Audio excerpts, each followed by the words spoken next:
Sa kuhang ito ng CCTV sa bahagi ng Lanuza Avenue Corner Ortigas Avenue, Pasig City, makikita ang truck na biglang lumiko pa kanan at tumaob. Tumaob po yung truck and may mga nahagip na mga motor. So tatlo yung motor. Siyam na yung accounted natin. All of them were brought to the hospital. 4 ang nasawi, kabilang ang 4 na taong gulang na bata. Wasak ang mga motorsiklo, maging ang mga helmet ng rider. Nagkalat ang nasa 1,000 sako ng bigas. Ang isang ito, pilit isinalba ang mga natapon na bigas. Pinagtsatsagaan niyo po, pwede pa po ba yan? Pwede pa po ito. Bibistahin lang po, tatanggal na po yung dumi. Sa mahal po ng bigas sayang po.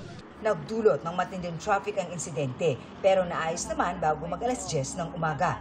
Patuloy na iniimbestigahan ang insidente.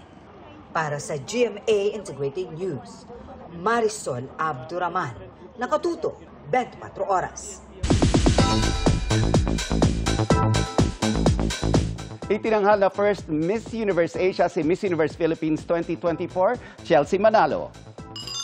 Sa lahat ng mga kapuso, maraming salamat sa suporta at sa tiwalang ibinigay niyo sa akin. Proud din ang kanyang friends and family na nag-organize ng watch party sa kanyang hometown in Bulacan.